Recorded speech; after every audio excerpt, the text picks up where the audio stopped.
Hello hello hello hello, स्वागत है आप सभी का सरल एकेडमी की नई लाइव स्ट्रीम पे। ये है हमारा लेक्चर नंबर 2 और चैप्टर नंबर 5। लेक्चर का जो नाम है वो है संयोजकताएं, यानी कि उप सह संयोजन यौगिकों में संयोजकताएं। और चैप्टर का नाम पहले ही मैं बता चुका हूं, आप थंबनेल पे भी देख के आ ही चुके हैं, है ना। तो फटाफट से जरा कॉमेंट करके मुझे बता दो कि आवाज वगैरह ठीक है, मैं सही दिख रहा हूँ प्रॉपरली, स्क्रीन सही दिख रही है, मैं सही दिख रहा हूँ प्रॉपर, गोरा है ना।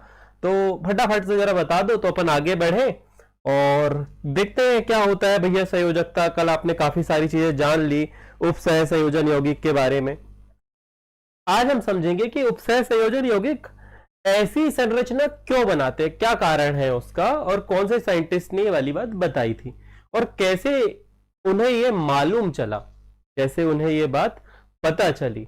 ठीक है, तो इन सारी बातों पर डिस्कशन होगा, थोड़ा लंबा डिस्कशन होगा। तो हो सकता है वीडियो थोड़ा शॉर्ट में निपट जाए, हो सकता है वीडियो थोड़ा लंबा हो जाए। तो आप यहां पर आज की जो हेडिंग डालेंगे वो डालेंगे उप सह संयोजन, उप सह संयोजन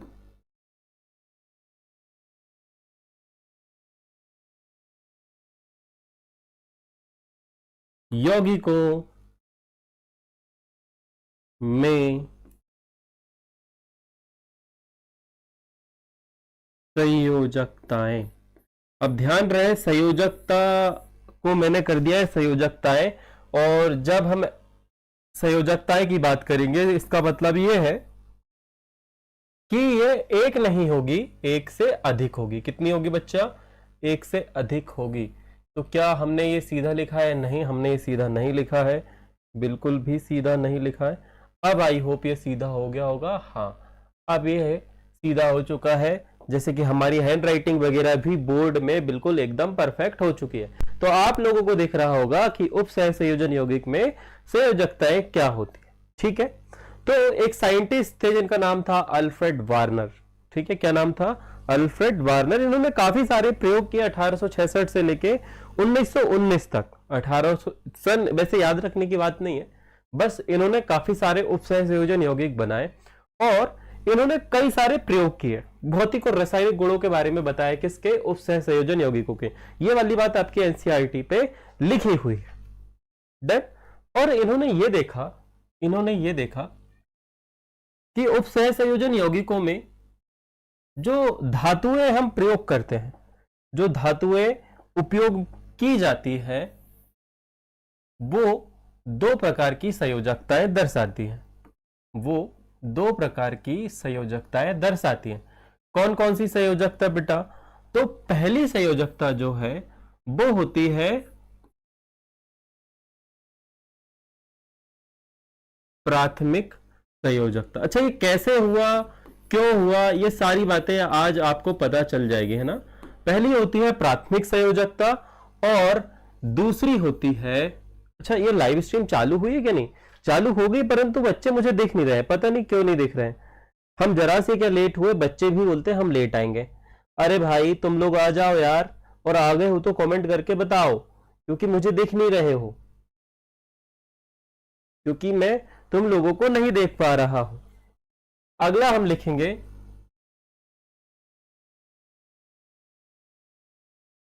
हमारी द्वितीयक संयोजकताएं। पहली होती है प्राथमिक संयोजकता, दूसरी होती है द्वितीयक संयोजकता। ठीक है, तो प्राथमिक संयोजकता क्या होती है? कल आपको मैंने बहुत अच्छे से बताया था सहसंयोजी आवंत के बारे में और आयनिक आवंत के बारे में बताया था, और हमने उदाहरण उठाया था NaCl का, है ना। NaCl एक तरह का लवण है। अभी आपको एक टॉपिक पढ़ना है आगे, द्वि लवण। अभी आपको एक टॉपिक क्या पढ़ना है आगे? द्वि लवण, है ना, तो याद रखेंगे आप। तो सबसे पहले बात करते हैं प्राथमिक संयोजकता की। ठीक है, और प्राथमिक संयोजकता आने से पहले अभी कुछ ही दिन पहले हमने एक चैप्टर खत्म किया है जिसका नाम है डी और एफ ब्लॉक के तत्व। डी और एफ ब्लॉक के तत्व, उसमें जो धातुएं होती है वो संकुल यौगिक बनाती है, और यही संकुल यौगिक जो है आगे हमारे उपसह संयोजन यौगिक कहलाते हैं। ठीक बात, ये वाली बात आप सभी को मालूम है। तो मैं यहां पर से एक तत्व उठा रहा हूं जिसका नाम होगा आपका क्रोमियम। उठा लेते हैं, कोबाल्ट उठा लेते हैं, है ना। हम क्या करते हैं, हम अलग अलग प्रकार के तत्व उठाते हैं। सबसे पहले उठाते हैं क्रोमियम, फिर कुछ उदाहरण आपकी बुक में लिखे हुए हैं। क्रोमियम में इन्होंने लिखा है CrCl3, फिर दूसरा इन्होंने लिखा है COCl2, और फिर थर्ड इन्होंने लिखा है PdCl2, है ना। ऐसे करके इन्होंने प्रॉपरली कुछ यौगिकों के नाम लिखे हैं।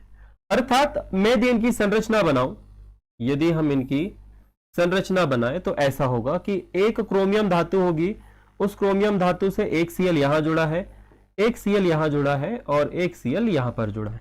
इसकी संरचना बनाए तो ये रहा आपका कोबाल्ट, और यहां पर एक Cl और यहां पर एक Cl। पीडी वाले की बनाए तो यहां पर एक पीडी, यहां पर एक Cl और यहां पर एक Cl। इस प्रकार की आपकी ये संरचना बनी हुई है।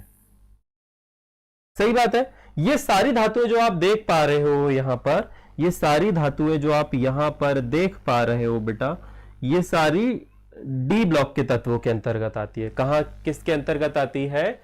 डी ब्लॉक के तत्वों के अंतर्गत आती है। एक गलती हमसे यहां हो गई, हमें यहां पर Cr करना था। क्या करना था? Cr, हम Cl कर दिए। Cr करना था, हम Cl कर दिए। सही बात है। अब सबसे पहले यहां पर कुछ तत्वों के अपन इलेक्ट्रॉनिक विन्यास लिखेंगे ना। यहां पर आप लिखोगे क्रोमियम, परमाणु क्रमांक होता है 24, फिर आप लिखोगे कोबाल्ट, परमाणु क्रमांक होता है 27, फिर आप लिखोगे पीडी, पीडी का परमाणु क्रमांक जो होता है वो होता है 46। तो मैं अभी इसे थोड़ी देर के लिए छोड़ रहा हूं, अभी पीडी को हम थोड़ी देर के लिए छोड़ रहे हैं। चलो, पीडी का होता है 46, पीडी का होता है 46, ठीक है। पीडी की खास बात यह है कि इसके एस उपकोष में 0 होते हैं और डी उपकोष में 10 इलेक्ट्रॉन होते हैं, ठीक है। इस प्रकार से आप इसे समझ सकते हो।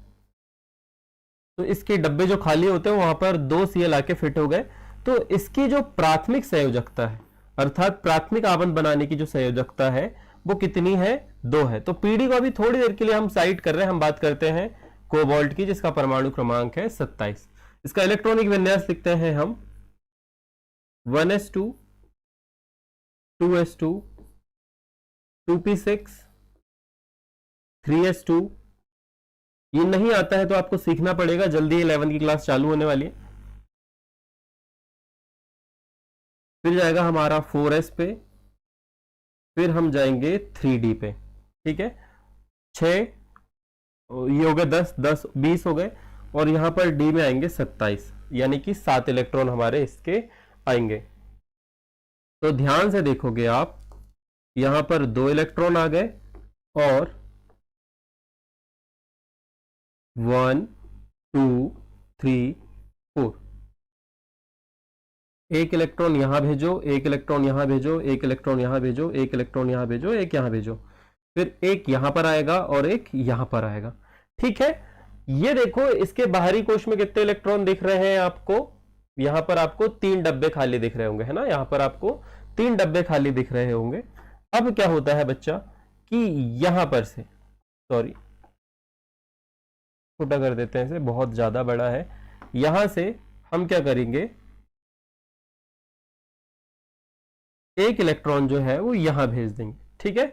उस स्थिति में कभी कभी कोबाल्ट जो है वो 2 की संयोजकता भी दिखाएगा और कभी कभी 3 की भी दिखाएगा।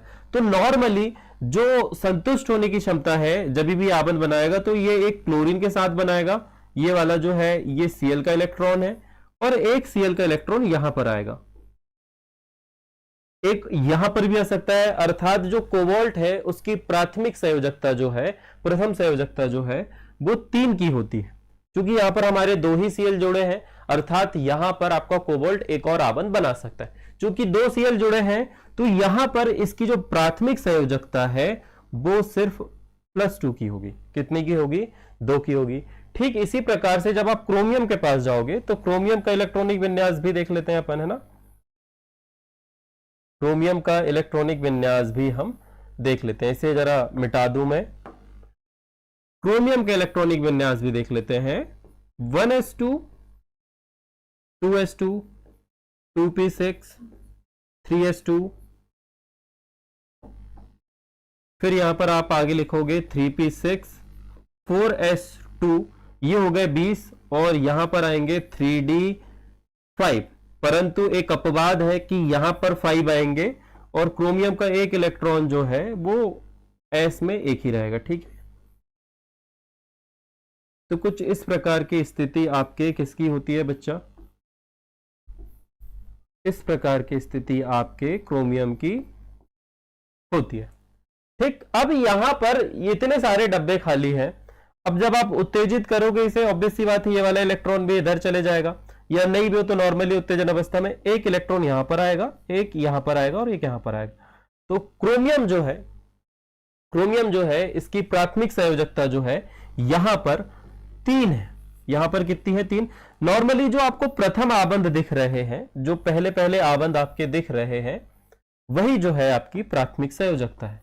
जो पहली ऑक्सीकरण संख्या है, जो पहले आबंध बनाने की क्षमता है, वही आपकी क्या कहलाती है? प्राथमिक संयोजकता। परंतु जब उप सह संयोजन यौगिक की बात करें तो वहां पर ये सारे जो आपको दिख रहे हैं बेटा, ये वाले जो है सारे जो आपको दिख रहे हैं, इन आपको पता होगा क्लोरीन जो है वो ऋणात्मक होता है। कैसा होता है? ऋणात्मक गुण होता है। इसका जो होता है, इसकी जो प्रकृति होती है वो इलेक्ट्रॉन ग्रहण करने की होती है, इलेक्ट्रॉन लेने की प्रकृति होती है। परंतु जब हम द्वितीयक संयोजकता की बात करें और उप सह संयोजन यौगिक की बात करें तो यहां पर हमारे पास में ढेरों सारे उदाहरण में हम बात करेंगे कोबाल्ट 3 क्लोराइड और अमोनिया की अभिक्रिया की। तो यहां पर आप एक यौगिक बनाएंगे जिसका नाम होगा CONH3 ब्रैकेट के अंदर Cl3। कुछ इस प्रकार का आपका यौगिक है, इसका नाम है हेक्सा एमीन। अच्छा, बाद में तुम बताऊंगा कैसे पढ़ते हैं। Hexa amine cobalt 3 chloride. ठीक है, अब यहां पर आप लोगों को पता होगा कि ये वाली, कल ही आपको बता दिया था कि CO जो है वो केंद्रीय धातु होगी, और अभी आपने थोड़ी देर पहले ये देखा था बच्चा, थोड़ी देर पहले जब मैंने इलेक्ट्रॉनिक विन्यास लिखा था वो 1s2 2s2 वाला इलेक्ट्रॉनिक विन्यास लिखा था, तो कोबाल्ट का परमाणु क्रमांक 27 था, और आपने ये देखा था कि वहां पर 4s में 2 इलेक्ट्रॉन आए थे और 3d में 7 इलेक्ट्रॉन आए थे। 4s में 2 इलेक्ट्रॉन और d में 7 इलेक्ट्रॉन। तो यहां पर प्रॉपरली कुछ इस प्रकार से आप ऐसी संरचनाएं बना दोगे।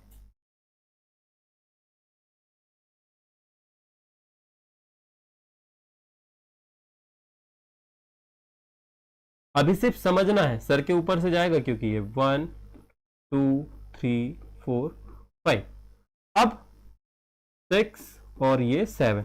अब आप इसे गर्म करोगे, अर्थात ये कहीं से ऊष्मा प्राप्त करेगा, तो ये क्या होगा? यहां से एक इलेक्ट्रॉन निकलेगा और यहां पर आ जाएगा। अब यदि आप देखोगे तो एक बॉक्स ये वाला खाली है, एक ये खाली है, एक ये खाली है, तो यहां पर 3 की संयोजकता है। कोबाल्ट की कितने की संयोजकता है? 3 की।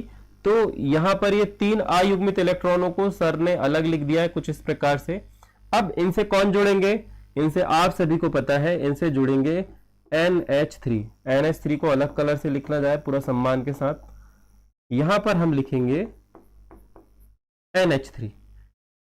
इसके युग्मित इलेक्ट्रॉन संयोजन में भाग लेंगे, फिर हम लिखेंगे यहां पर NH3, इसके युग्मित इलेक्ट्रॉन संयोजन में भाग लेंगे, फिर यहां लिखेंगे हम NH3, इसके युग्मित इलेक्ट्रॉन संयोजन में भाग लेंगे।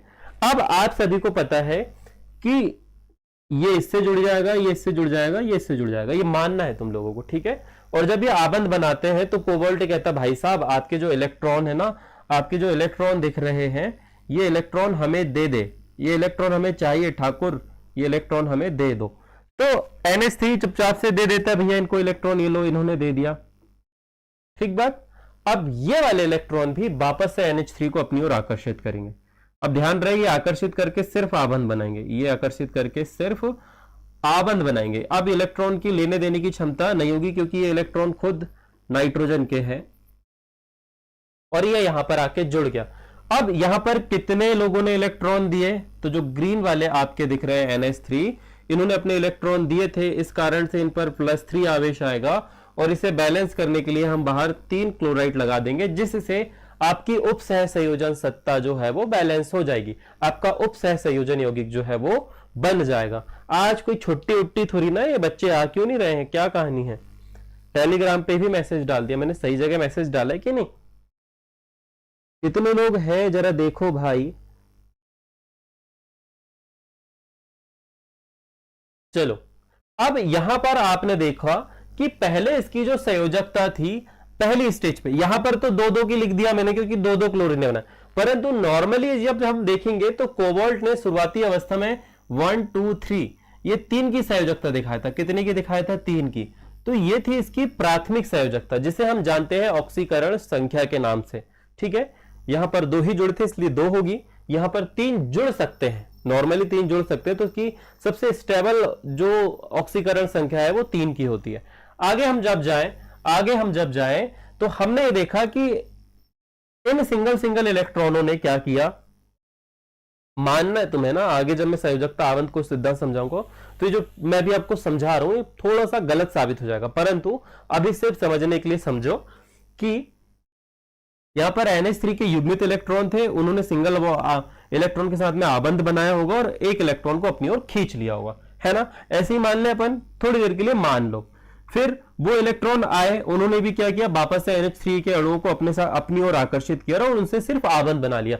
अब इलेक्ट्रॉनों की लेने देनी नहीं होगी। और जो ये ब्रैकेट के अंदर आए हैं, ये जो ब्रैकेट के अंदर आए हैं, अब ये खुद मिलके एक अणु बन चुके हैं और ये एक ऐसा अणु बन चुका है, ये एक ऐसा अणु बन चुका है, यदि हम इसे जल में घोलें, यदि हम इसे जल में घोलें तो अब जो आयन बनेंगे वो कुछ इस प्रकार से होंगे कि आपका एक आयन आपको कुछ इस प्रकार से मिलेगा, CONH3 पॉजिटिव आयन, और एक आपको मिलेगा Cl माइनस आयन। 3 Cl जो है वो माइनस के रूप में मिलेंगे, यहां पर 3 का प्लस आवेश हो जाएगा। तो इस प्रकार से आपके जो गुरु कोष्टक वाले होंगे, जो गुरु कोष्टक के अंदर आपको स्पीशीज दिख रही है ना, ये वाली, ये एक आयन बनेगा प्लस का, और एक जो Cl जो बाहर दिख रहा है ये माइनस का आयन बनेगा। परंतु यहां पर यदि आप देखोगे इस स्थिति पे, इस वाली स्थिति में, अब हमें जरा नए पेज पे जाना पड़ेगा। अब हम जरा नए पेज पे जाते हैं और जो बुक पे उदाहरण दिया उसे थोड़ी देर के लिए स्किप करते हैं। मैं कोबाल्ट की बात कर रहा हूं। कोबाल्ट क्या करता है नॉर्मली? कोबाल्ट जो है यदि ऋण आयन द्वारा संतुष्ट है और कोबाल्ट 3 क्लोरीन से जुड़ा है। कितने से जुड़ा है बेटा? 3 क्लोरीन से जुड़ा हुआ है। और जब आप इसे जल में घोलोगे, तो आप सभी को पता है कि जो आयनिक यौगिक होते हैं वो जल में घुलने के बाद में प्लस और माइनस आयनों में टूट जाते हैं। तो यहां पर आपको मिलेगा, जब आप इसे जल में जो घोलोगे तो कोबाल्ट 3+ आयन और साथ में Cl जो है माइनस आयन, सभी के 3, इसका एक अणु प्राप्त होगा और इसके 3 अणु आपको प्राप्त हो जाएंगे।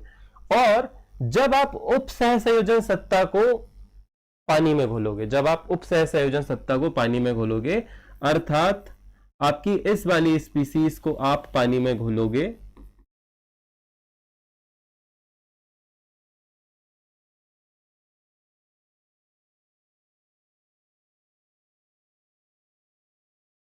आपकी इस वाली स्पीसीज को जब आप पानी, डिजिटल बोर्ड के साथ ये अच्छा है कि अलग अलग कलर से मैं आपको दर्शा सकता हूं, है ना? अलग अलग कलर से आपको समझ में आ सकता है। ये आपका उपसह संयोजन यौगिक है।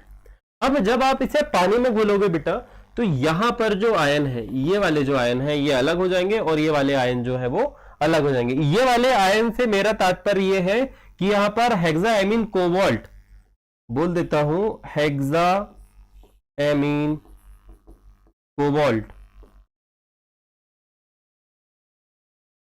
3, ये जो है ये धनायन के रूप में आएगा, 3 धनायन बनेंगे। और यहां पर जो है आपका Cl, जिसे हम बोलते हैं क्लोराइड, ये माइनस आयन के रूप में अलग हो जाएंगे जल के अंदर। जल में जब वियोजित होंगे, यहां पर केंद्रीय धातु अलग यानी कि कोबाल्ट अलग, और यहां पर Cl माइनस आयन, यहां पर पूरी उपसह संयोजन सत्ता अलग और प्रति आयन अलग, ये सही नाम है। ठीक है, यहां पर आपको दो आयन मिले, यहां पर आपको दो आयन मिले, एक पॉजिटिव और एक नेगेटिव, एक पॉजिटिव और एक नेगेटिव। एक ये लवण है, इसे हम क्या बोलते हैं, नमक। तो ये वाली जो प्राथमिक संयोजकता है इसे हम बोलते हैं आयनी। क्या बोलते हैं हम इसे, आयनीय। प्रथम ऑक्सीकरण संख्या जो है वो आयनी होती है, और द्वितीय ऑक्सीकरण संख्या जो होती है वो अनआयनीय होती है। कैसी होती है, द्वितीय संयोजकता जो है वो अनआयनीय होती है। यही वाली बात लिखी है क्या यहां पर, हाँ, द्वितीयक संयोजकता जो होती है वो अनआयनी होती है। एक पॉइंट वहां पर आपकी बुक पे लिखा होगा बार बार कि आयनी और आयनी में, अनआयनी में बच्चे बड़े कंफ्यूज हो जाते हैं, और बड़े एग्जामों में ये प्रश्न बहुत पूछे जाते हैं कि प्रथम संयोजकता जो होती है वो आयनीय होती है, तो वहां पर बच्चे पता नहीं भूल जाते हैं। अभी तो पीएनएसटी के एग्जाम हुए, इतनी डिटेल में पढ़ाने के बाद में बच्चे जो है वहां पर प्रेशर बिल्डअप होने के कारण पे छोटी छोटी सी चीजें गलत करके आते हैं, है ना। तो जो भी आपको डायग्राम से यहां पर समझाया जाए, जो चित्र से समझाया जाए, तो ये आपको समझना है। प्राथमिक संयोजकताएं जो होती है वो ऑक्सीकरण संख्या कहलाती है, या ऑक्सीकरण संख्या को ही हम प्राथमिक संयोजकता कहते हैं। ये नॉर्मली आयनी होती है। किसने बताया, ये किसने बताया, ये वार्नर ने बताया, अपने प्रयोगों द्वारा सिद्ध किया। जब हम NaCl को पानी में घोलते हैं तो Na पॉजिटिव आयन अलग और Cl नेगेटिव अलग। ठीक इसी प्रकार यदि इस यौगिक को हम पानी में घोलेंगे तो कोबाल्ट 3+ आयन अलग और Cl माइनस आयन के 3 अणु अलग। परंतु उप सहसंयोजन सत्ता यानी कि हेक्साएमीन कोबाल्ट 3 क्लोराइड को यदि पानी में घोला जाए तो यहां पर हेक्साएमीन कोबाल्ट 3+ आयन अलग और Cl3 अलग। नॉर्मली देखा जाए तो यह होना चाहिए था कि कोबाल्ट अलग हो जाता, NH3 अलग हो जाते और Cl भी अलग हो जाते। 3 अणुओं का वियोजन होना चाहिए था, जो बॉन्टअप गुणांक के अनुसार होना चाहिए कि 3 अलग अलग अणु वियोजित हो जाने चाहिए थे। ठीक है, 3 बिगाए को, और यदि इसे भी तोड़ दो आप तो H भी हो जाएगा। तो इस प्रकार से 4 अणु जो है, जितने भी अणु से मिलकर बनी थी ये सत्ता, वो सारे अलग अलग हो जाने चाहिए था पानी में घुलने के बाद में। ठीक है, परंतु ऐसा हुआ क्या, नहीं, यहां पर भी 2 ही आयन बने, एक पूरा समूह था, एक अप्रति आयन का समूह था, या प्रति आयन थे जिसे हमने क्लोराइड बोला था। तो ऐसी जो ऑक्सीकरण संख्या होती है वो अनआयनी होती है। ऐसी उप सहसंयोजन सत्ता को हम अनआयनी उप सहसंयोजन सत्ता कहते हैं। अब मैं आपको कुछ कुछ चीजें लिखवाऊंगा और आपको ये सारी चीजें भी समझनी है। ठीक है, डन। तो अब इस प्रयोग के माध्यम से जो बार बार परीक्षा में पूछा जाता है वो एक प्रयोग है अल्फ्रेड वर्नर का। हम इसे समझते हैं कि क्या था और उन्होंने कैसे बताया कि जो संयोजकता है ये द्वितीय होती है और ये हर बार ये ऐसे ही निकालता है समूह। क्या, कौन सा वो प्रयोग था, तो इस पर थोड़ी सी चर्चा कर लेते हैं। मैं पानी पी लूं, आप लोग भी देख लीजिएगा, आप लोग भी रेस्ट ले लीजिएगा, और कितने लोग जरा है कमेंट सेक्शन में मुझे बताएंगे। ठीक है,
चलो अब एक प्रयोग जो है अल्फ्रेड वार्नर ने किया था, एक प्रयोग हम समझते हैं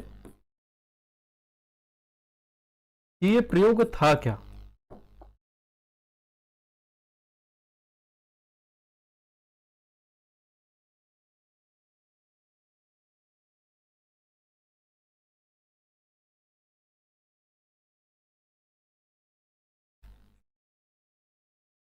ठीक है, हमारे पास में एक अणु सूत्र है। एक अणु सूत्र जो है वो कुछ इस प्रकार से है, CO, कोष्टक के अंदर पे लिख लो इसे, चलो एक साथ ही लिखते हैं, CO Cl3 डॉट डॉट हम यहां पर लिख देते हैं 6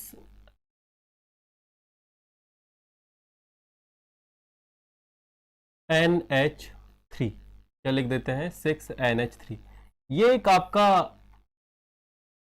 कोबाल्ट हेक्साएमीन कोबाल्ट क्लोराइड का एक सूत्र है, ठीक है। इसकी हम अलग अलग संरचनाएं देखते हैं। हम क्या करते हैं, इसकी एक अलग अलग प्रकार की संरचनाएं बनाते हैं, ठीक है, और देखते हैं कैसी क्या संरचना बनती है।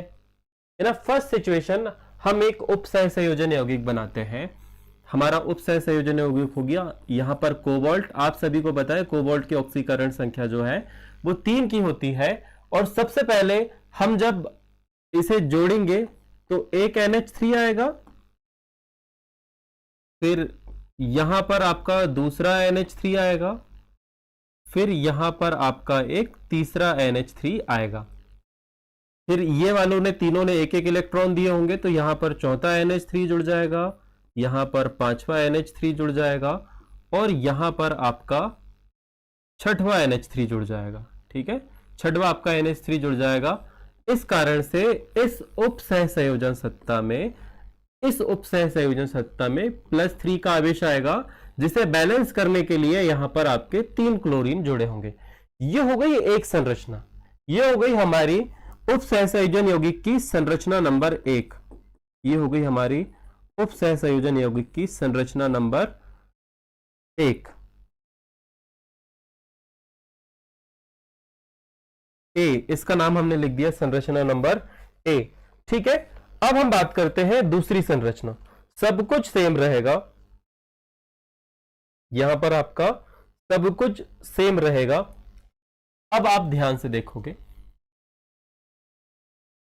यहां पर आपका कोबाल्ट रहेगा,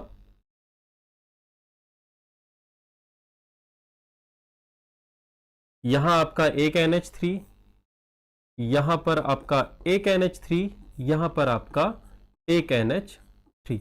इन सभी ने एक एक इलेक्ट्रॉनों युग्मों में से हम ये कहते हैं कि इन्होंने दान दिया होगा।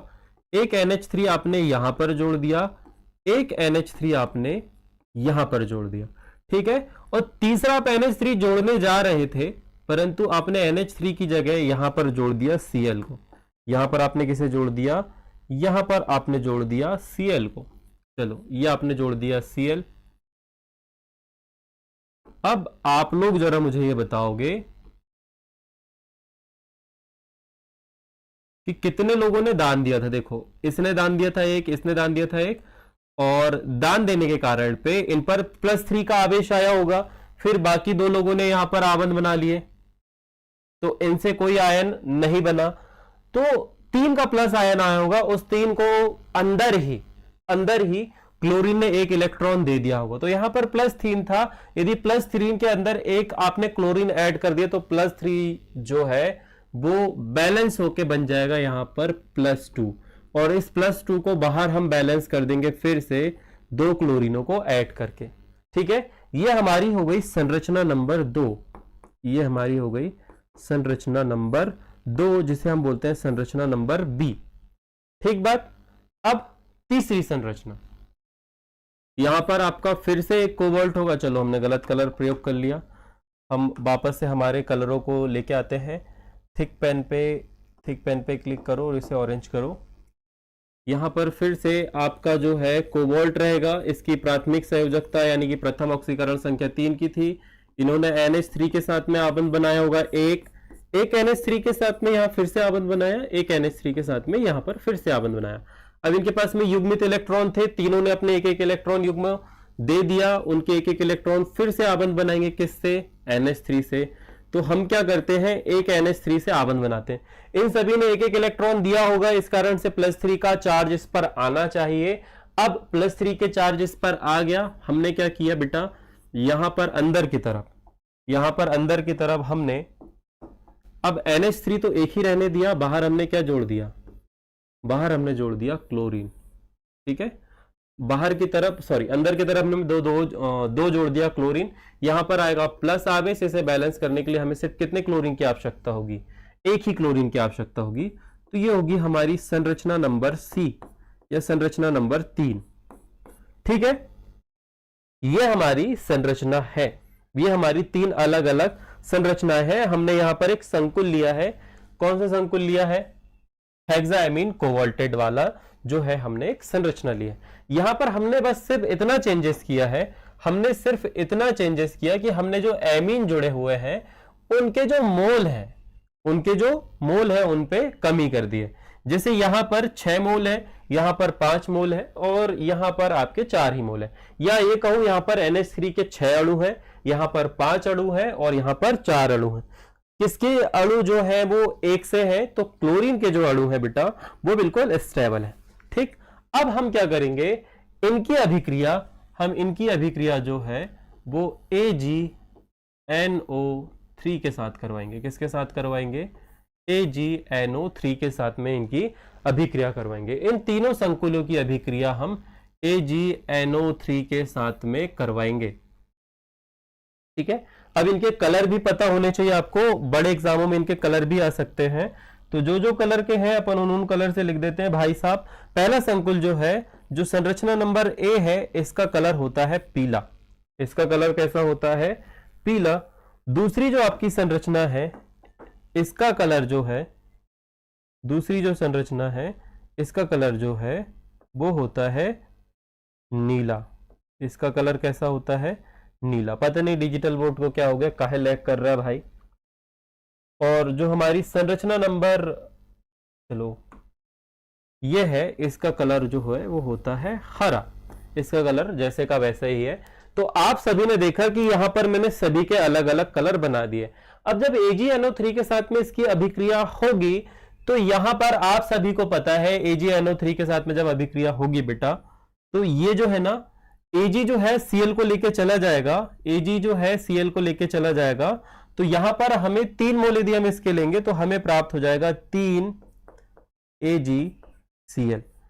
फिर यहां पर यदि हम 2 मोल के साथ अभिक्रिया करवाएं तो यहां पर हमें प्राप्त होगा 2 AgCl और यहां पर हमें 1 मोल प्राप्त होगा किसका, AgCl का। अलग अलग मात्रा के साथ करवाओगे ना आप, AgCl लोगे, इसके साथ अभिक्रिया करवाओगे तो यहां 3 क्लोरीन है, तो ऑब्वियस सी बात है 3 क्लोरीन को जोड़ने के लिए हमें 3 Ag की आवश्यकता होगी। तो 3 Ag और 3 Cl मिलेंगे तो 3 AgCl के अणु प्राप्त होंगे, अर्थात 3 मोल आपको AgCl प्राप्त होगा। क्या प्राप्त होगा, 3 मोल आपको AgCl प्राप्त होगा और आपको 1 मोल जो है वो इस उपसह संयोजन सत्ता का प्राप्त होगा। सिमिलरली यहां पर इस संरचना में 2 AgC जो आपके Cl2 है वो बाहर होंगे और 1 मोल जो है वो आपका ये वाला प्राप्त होगा। सिमिलरली यहां पर इसका 1 मोल प्राप्त होगा और 1 मोल इसका प्राप्त होगा।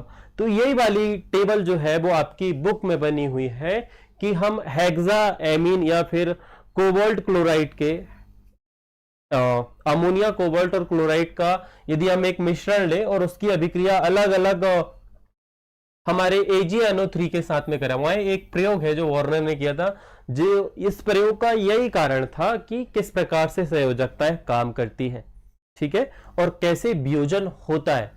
तो यदि गुरु कोष्टक के अंदर क्लोरीन है और आप इसका जल अपघटन करवाओगे तो यदि ये उपसह संयोजन सत्ता के अंदर है, संकुल के अंदर है, यहां पर इसके अंदर पे है, तो अब ये बाहर नहीं होगा। बाहर कौन से होते हैं, हमेशा जो गुरु कोष्टक के बाहर होते हैं, ठीक है। तो यहां पर 3 Cl बाहर हुए तो 3 AgCl मिले, यहां पर 2 Cl थे तो 2 AgCl मिल जाएंगे, यहां 1 Cl था तो 1 AgCl आपको प्राप्त हो जाएगा। ये बहुत ही इंपॉर्टेंट बात है। और इसके बाद में आपको जो है वो क्या कहते हैं, अपना जो टेबल बनी है आपकी बुक में वो बना लेनी है। आपकी जो बुक में टेबल बनी हुई है वो आपको बना लेना है। जैसे कि पीले कलर के लिए हमने बात करी थी, यहां पर पीले कलर की बात करी थी, तो इस पे जो आपका वैद्युत अपघट्य का मतलब होता है जल में यदि हम जब किसी चीज को घोलते हैं तो कितने आयन बनते हैं। तो आप सभी को पता है कि ये वाला ब्रैकेट का जो है ये एक ही वियोजन होगा और यहां पर ये जो होगा इसके आपके 3 मोल मिल जाएंगे। यहां पर जब आप देखोगे तो इसका 1 मिलेगा और Cl के 2 मिलेंगे, ठीक है। और यहां पर आप देखोगे तो इसका 1 इस प्रकार से आपके वैद्युत अनअपघट्य के आपको मोल प्राप्त हो जाएंगे। या आप ये कह सकते हो कि इतने आयन मिलेंगे, ये एक पॉजिटिव आयन बनेगा और 3 Cl के माइनस आयन बनेंगे, यहां पर एक ये पूरी उपसह संयोजनता का प्लस आयन बनेगा और ये जो Cl2 है इसके 2 माइनस आयन बनेंगे। जो यहां पर आवेश होता है बस उतने ही आयन बनते हैं। कलर आपको मैंने बता दिया है।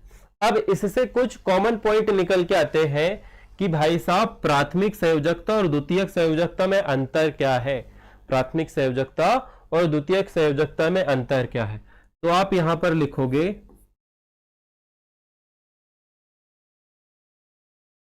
प्राथमिक संयोजकताएं। क्या लिखोगे?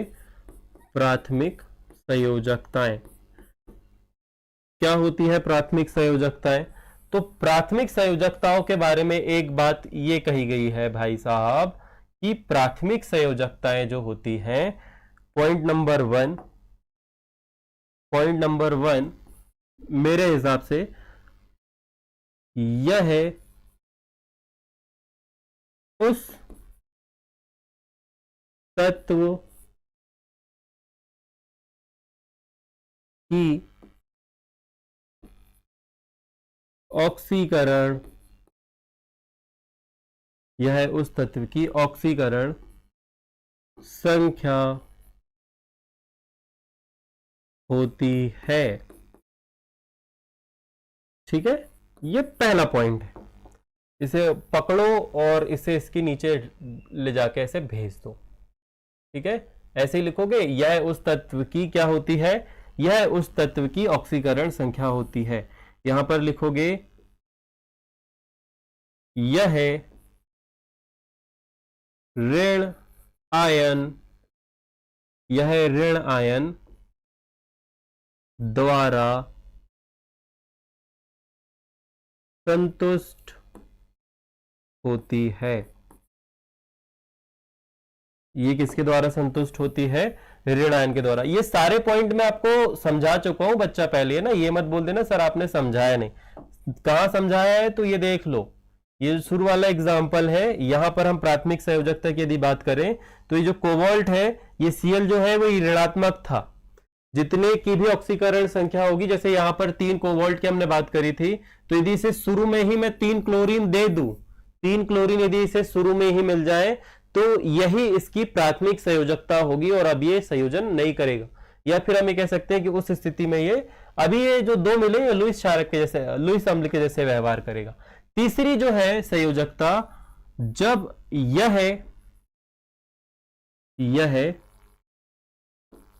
आयनीय होती है। क्या लिखोगे आप? यह आयनीय होती है। तीसरी जो स्थिति है आप इसे लिखोगे कि जो आपकी प्राथमिक संयोजकता जो है वो आयनीय होती है। आयनीय, आयनीय का मतलब यदि आप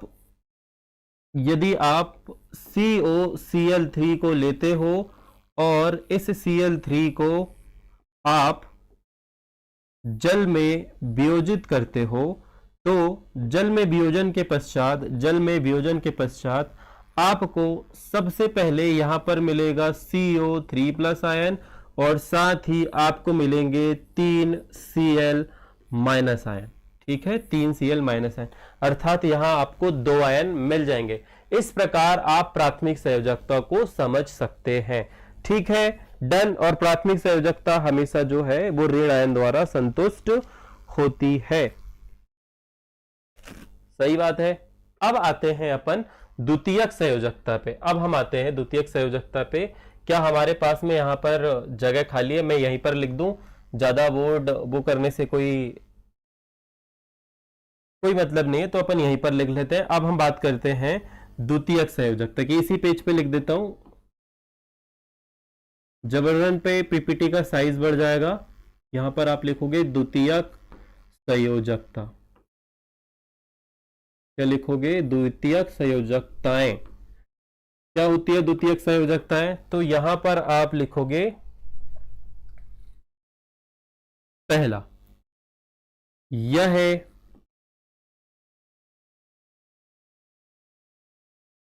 उस तत्व की उप सह संयोजन वो ऑक्सीकरण संख्या कहलाती थी, है ना। यह उस तत्व की उप सह संयोजन संख्या कहलाती है। याद रखना, द्वितीयक संयोजकता को उस तत्व की उप सह संयोजन संख्या कहते हैं। पता चला भूल गए, संख्या कहते हैं। दूसरा, यह है ऋण आयन। हमारे पास टाइम कितना है, चलो ज्यादा टाइम नहीं बचा है, मैं लेक्चर एंड करने वाला हूं। यह है ऋण आयन एवं उदासीन, यह है ऋण आयन एवं उदासीन अणुओं द्वारा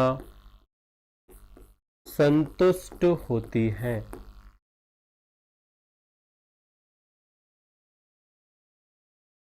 आप लोगों को मैंने नहीं बताया, अब आप ये जो लाइव स्ट्रीम है ये YouTube पर नहीं देख पाओगे, ये आपको सरल एकेडमी की एप्लीकेशन पर ही दिखेगी।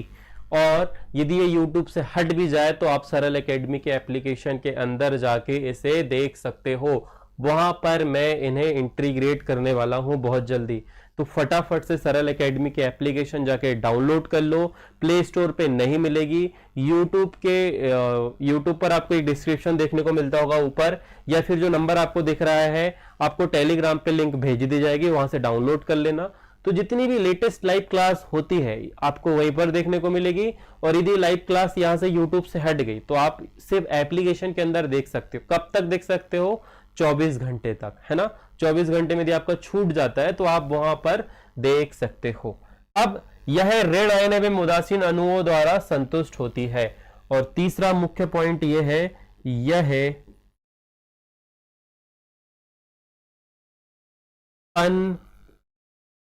अनआयनीय होती है।